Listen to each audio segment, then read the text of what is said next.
Hello friends, I am Raman और आप देख रहे हैं मैथ से लॉजिकल स्टडी।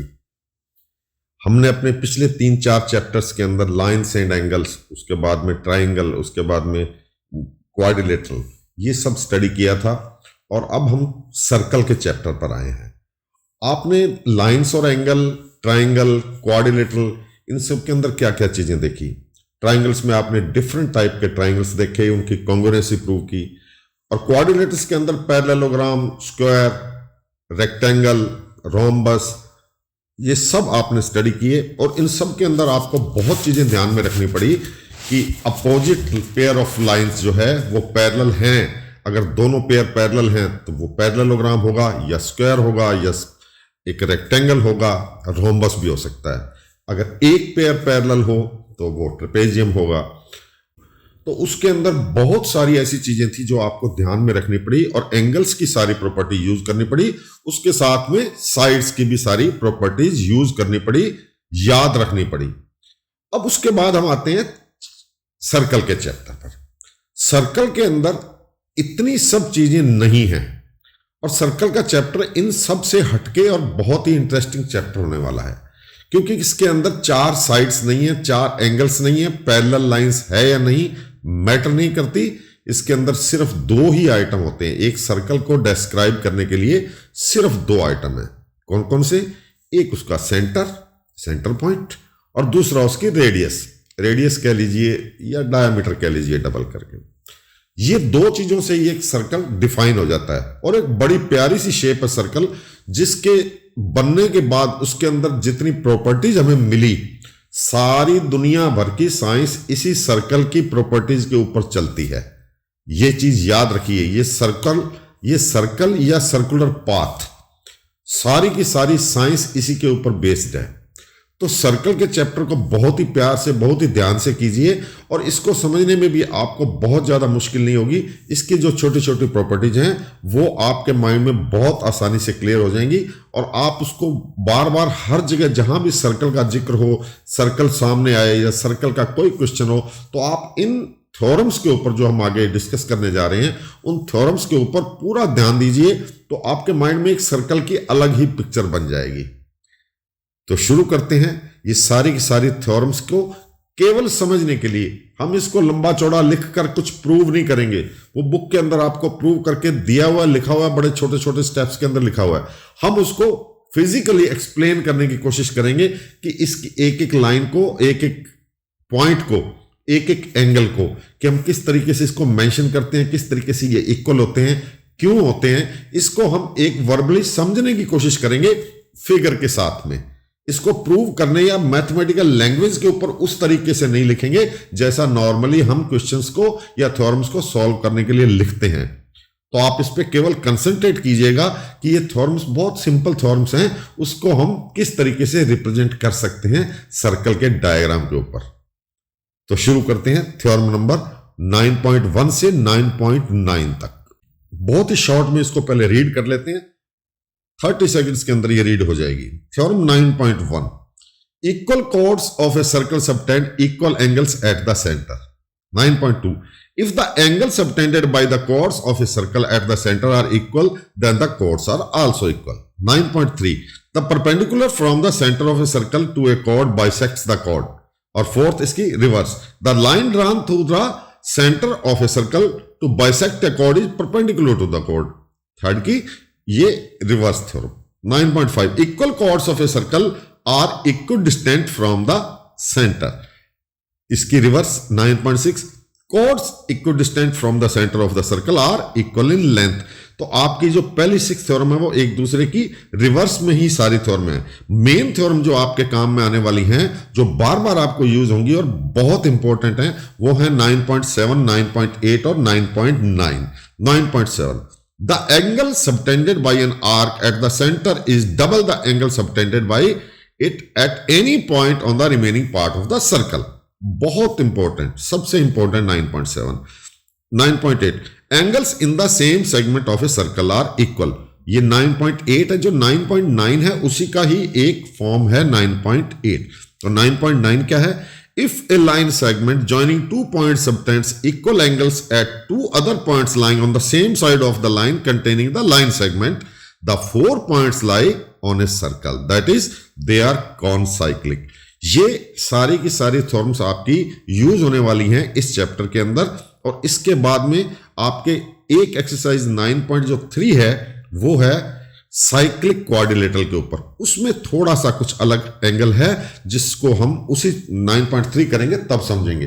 तो ये सारी जो आपकी थ्योरम्स आई हैं, इसकी फर्स्ट थ्योरम से हम स्टार्ट करते हैं कि फर्स्ट थ्योरम बहुत ही शॉर्ट के अंदर, ये चैप्टर, ये वीडियो हम बहुत ही शॉर्ट में ले रहे हैं कि सारी की सारी जो आपकी थ्योरम्स है वो आपको फिजिकली सामने दिखें और वो प्रूव हो जाएं बिना किसी मैथमेटिकल टर्म्स के, केवल वर्बली और केवल मार्क करके हम आपको ये एक्सप्लेन करने जा रहे हैं। तो 9.1 फर्स्ट थ्योरम हमारी क्या कहती है? उस थ्योरम के हिसाब से equal chords of a circle subtend equal angles at the centre. Equal chords of a circle, equal chords naturally कम से कम आपको 2 लेनी पड़ेंगी अगर इक्वल कॉर्ड्स की बात करते हैं। तो जैसे आपके पास ये MN एक कॉर्ड है, ये वाली MN एक कॉर्ड है, इसी साइज की अगर कोई और कॉर्ड हो वो हम लेंगे, लेकिन थ्योरम क्या कहती है कि ये जो MN एक कॉर्ड है, ये सेंटर पर जो एंगल सबटेंड कर रही है वो कौन सा? ये जो मैंने मार्क किया है इसका नाम है MON। तो ऐसे ही अगर इसी साइज की जो MN का साइज है, अगर इस साइज की कोई भी कॉर्ड इस सर्कल के ऊपर होगी तो वो भी सेंटर O पर उतना ही बड़ा एंगल बनाएगी जितना कि MON है।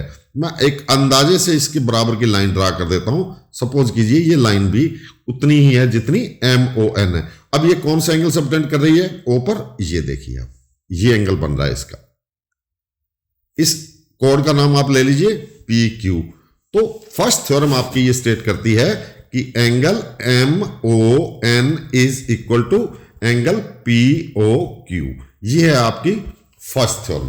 तो इस चीज को अपने दिमाग में रखिए कि अगर लेंथ ऑफ कॉर्ड इक्वल है किसी भी सर्कल के अंदर तो वो सेंटर पे जो एंगल बनाएगी वो उतना ही होगा जितना पहले वाली ने बनाया है। Means if MN is equal to PQ, if MN is equal to PQ, तो ये दोनों एंगल जो आपके MON और POQ बराबर होंगे। अब इसके बाद आते हैं सेकंड थ्योरम पर। तो सेकंड थ्योरम में क्या स्टेट है? सेकंड थ्योरम के हिसाब से if the angle subtended by the chords of a circle at the centre are equal then the chords are equal. बिल्कुल इसका वही स्टेटमेंट, लेकिन गिवन उल्टे तरीके से है। क्या गिवन है कि एक कॉर्ड और ले लेते हैं, जैसे उसमें 2 ली थी तो इसमें भी एक कॉर्ड दोबारा ले लेते हैं, इसका नाम भी PQ रख देते हैं, इसको भी O से ज्वाइन कर देते हैं। तो O से ज्वाइन करेंगे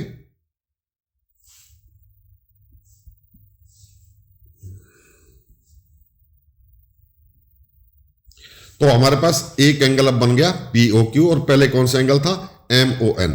हमने उसमें क्या थ्योरम में क्या पढ़ा था कि 2 इक्वल कॉर्ड्स हैं MN और PQ, तो एंगल MON और POQ इक्वल होंगे। इसमें क्या गिवन है? इसमें रिवर्स है इसका कि if angle MON is equal to angle POQ then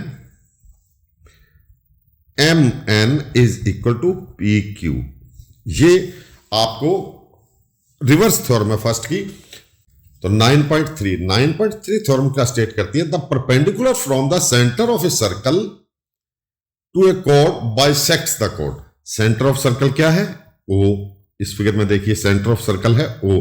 यहां से कोई भी एक परपेंडिकुलर ड्रा किया जाता है, सपोज करो दिस इज OP जो परपेंडिकुलर ड्रा किया है, तो ये थ्योरम से स्टेट करती है कि MN जो कोड है इसके ऊपर OP जो परपेंडिकुलर ड्रा किया है वो कोड को 2 इक्वल पार्ट्स में डिवाइड करता है। If OP is a perpendicular on MN then MP is equal to PN। ये जो भी यहां पर इन थ्योरम्स में कहा जा रहा है ये आपके एक्सरसाइज के अंदर बार बार यूज होगा, ये आपको बार बार पुट करना पड़ेगा या अंडरस्टैंड करना पड़ेगा। क्वेश्चन की आधी लैंग्वेज को समझ के ही आपको ये पता साथ में अपनी तरफ से पता लगाना पड़ेगा कि MP is equal to MN है if OP is perpendicular to MN। जो थ्योरम नंबर 4 है वो इसकी बिल्कुल अपोजिट है। उसमें क्या है वो यहीं पे आपको एक्सप्लेन करता हूं कि इसमें हमारे को गिवन है कि OP is a perpendicular on MN। तो 9.4 में क्या है कि mn इज ए कोड, p is given a mid point and the line PO passes through O, means आपको mn का मिड पॉइंट उसमें गिवन है और PO जो है that passes through O the centre of the circle, then they say this OP is perpendicular to mn. So 9.4 is just reverse theorem of 9.3. उसमें हमें mn एक कोड गिवन थी और OP एक परपेंडिकुलर गिवन था और थ्योरम स्टेट करते थे कि MP is equal to PN. इसमें क्या है, MP is equal to PN already given है, PO is a line through O, then we say कि OP is perpendicular to mn. ये रिवर्स थ्योरम है. थ्योरम 9.5 में थ्योरम में क्या है कि if two chords of a circle are equal, two chords suppose mn and pq, these two chords are equal in size. If two chords are equal, then equal chords of a circle are equidistant from the center. तो O अगर centre है circle का और ये दोनों codes mn और pq दोनों equal हैं, तो वो सेंटर O से भी इक्विडिस्टेंट होंगी, दोनों के दोनों कोड्स. तो डिस्टेंस कौन से बराबर होंगे, OS is equal to OR. So if mn is equal to pq, then OS is equal to OR. यानी उनका डिस्टेंस सेंटर से भी उतना ही होगा जितना कि एक कोड का है उतना ही दूसरी कोड का होगा, if the length of two chords in a circle are equal. 9.6 इसी की रिवर्स थ्योरम. इसमें हमें क्या गिवन था कि mn और pq दो कोड्स इक्वल हैं. उसमें क्या है कि mn और pq दोनों कोड्स इक्वल नहीं है. हमें यह बताया गया है कि सेंटर से दोनों का distance means if OS is equal to OR, this implies that mn is equal to pq. अगर सेंटर ऑफ द सर्कल से दोनों कोड्स का distance, naturally obviously perpendicular distance की बात कर रहे हैं, अगर सेंटर ऑफ द सर्कल से अगर कोई दो कोड्स इक्विडिस्टेंट हैं, means OS is equal to OR, then the length of chords is equal. ये हमारी 9.6. ये जो 6 थ्योरम है आपकी स्टार्टिंग की 6 थ्योरम, ये सारी की सारी बेसिक थ्योरम हैं जिनमें से दो दो के पेयर बना के एक थ्योरम और दूसरा उसकी रिवर्स को हम इफ एंड ओनली इफ भी यूज करते हैं उसके लिए वर्ड. लेकिन आपको रिवर्स थ्योरम का मतलब यहां पर समझ में आ गया होगा कि एक में फर्स्ट पार्ट दिया है और सेकंड हम उससे सॉल्व करते हैं, और दूसरे में सेकंड पार्ट दिया हुआ है और उसको फर्स्ट पार्ट को हम सॉल्व करते हैं. तो थ्योरम्स हमारी ये 6 थ्योरम्स के बाद में सबसे इंपॉर्टेंट थ्योरम जो आती है वो आती है 9.7. थ्योरम 9.7 के हिसाब से the angle subtended by an arc at the center is double the angle subtended by it at any point on the remaining part of the circle. देखिए PQ एक आर्क है, PQ एक कोड है, ये PQ एक arc है. तो आप PQ आर्क या PQ कोड एक ही बात है जब ये एंगल सबटेंड करती है. सो PQ arc subtends an angle POQ at the center, and also this subtends an angle PAQ on the any remaining part of the circle. एक कोई भी पॉइंट आपने सर्कल के ऊपर ले लिया तो जो PQ है एक एंगल तो सबटेंड कर रही है सेंटर O पर, और दूसरा A पॉइंट कोई भी है सर्कल के ऊपर remaining part of this arc, इस आर्क के बाहर होना चाहिए वो point, any other part other than this arc. इस आर्क के बाहर में कोई भी ए पॉइंट है उस पर जो PQ आर्क है, PQ कोड है, वो जो एंगल सबटेंड कर रही है दैट इज PAQ. तो PAQ है एंड POQ कौन सा एंगल है, जो इसका सेंटर पर है. तो according to this theorem relation क्या होगा PAQ एंड POQ के बीच में, वो बताया गया है कि angle PAQ is half of angle POQ. Means circle के किसी भी पार्ट के ऊपर कोई कोड या आर्क PQ कोई एंगल सबटेंड करती है तो सेंटर पर वो उससे डबल एंगल बनाएगी. This is the most important theorem in this chapter of circles. कि आपको एक चीज ध्यान रखना है। तो अब जितने भी क्वेश्चन आप सॉल्व करेंगे, जैसे ही आपको उसके ऊपर कोई भी 2 पॉइंट सर्कल के ऊपर नजर आते हैं, उसकी लाइन ज्वाइन की हुई है, दोनों को मिलाकर, मान लो कोई कोड PQ टाइप बनी हुई है, नहीं भी बनी हुई, तो आपके माइंड में वो क्लियर होना चाहिए कि आप उन 2 पॉइंट्स को कभी भी जोड़ के एक लाइन बना सकते हैं, या इमेजिन कर सकते हैं कि PQ से अटैच करने पर सर्कल के बाकी पॉइंट्स पर और कहां कहां वो अटैच हो रही है। तो आप उससे पता लगा सकते हैं कि कौन कौन से एंगल्स इक्वल होंगे और कौन कौन से angles because of centre O, जो कोड का मेन एंगल है, जो सेंटर पर वो सबटेंड कर रही है, वो PAQ से डबल होगा। ये आप कोई भी 2 पॉइंट आपको किसी भी क्वेश्चन के अंदर नजर आते हैं सर्कल के ऊपर, सर्कमफ्रेंस के ऊपर, तो आप उससे चेक कर सकते हैं कि वो O पर जो एंगल बना रही है, that is double of any other angle made by this code taking any point on the circumference of the circle. तो ये आपको माइंड के अंदर रखना है। 9.7 जो थ्योरम है वो सबसे इंपॉर्टेंट है इसीलिए। उसके बाद है थ्योरम 9.8। 9.8 थ्योरम के हिसाब से angles in the same segment of a circle are equal. Same segments of circle कौन सा? सपोज कीजिए आपके पास ये AOM जो आपको नजर, OMN ये पार्ट जो नजर आ रहा है, ये सारा का सारा सेम है, और एक इसी को ही कंसीडर करते हैं, इसी सेगमेंट को। तो इसकी कोड कौन सी है? एक MN। तो MN एक कोड है, वो आपके रिमेनिंग पार्ट ऑफ सर्कल पे जो भी एंगल बनाएगी, कहीं भी बनाएगी, सपोज करते हैं इस सर्कल के ऊपर एक पॉइंट हमने ले लिया A, दूसरा पॉइंट ले लिया B, तीसरा पॉइंट एक और ले लिया C। अब इनको ज्वाइन कीजिए, MN को A से ज्वाइन करना है दोनों को। देखिए तो कौन सा एंगल बना? MAN। इसी को B से ज्वाइन कर लेते हैं, MN को ही, MBN। ये एंगल नंबर 2 मान लीजिए, ये एंगल नंबर 1 मान लीजिए। अब C से भी ज्वाइन कर लेते हैं MN को, ये एंगल नंबर 3। तो आपकी कोड तो एक ही है, वही है जो आपने स्टार्ट में ली थी MN, लेकिन इसको 3 अलग अलग पॉइंट्स पे ज्वाइन किया, जो तीनों पॉइंट सर्कल की पेरिफेरी के ऊपर, सर्कमफ्रेंस के ऊपर हैं। तो 3 एंगल बने, MAN, MBN और MCN। इनका नंबर हमने दिया 1 और 2 और 3, ये तीनों एंगल इक्वल होंगे।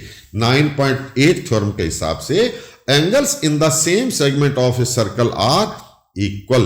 तो ये जो आपका जो MN MON आपने जो ये डार्क ब्लैक के अंदर जो लिया है सेगमेंट, इसके रिमेनिंग जो जितना भी पार्ट बचा हुआ है उस सेगमेंट के अंदर 1 is equal to 2 is equal to 3, ये तीनों के तीनों एंगल सेम होंगे अकॉर्डिंग टू द थ्योरम 9.8। जो थ्योरम 9.9 है वो 9.8 की ही कन्वर्स थ्योरम है। जैसे आपको एक्सप्लेन करता हूं कि MN आपने एक कोड ली, या MBN आपने MON एक कोड ली, और MON को आप एक सेगमेंट मान लीजिए। तो रिमेनिंग सेगमेंट जो आपका सारा बचा हुआ है उसके ऊपर आपने 2 पॉइंट लिए थे A और B।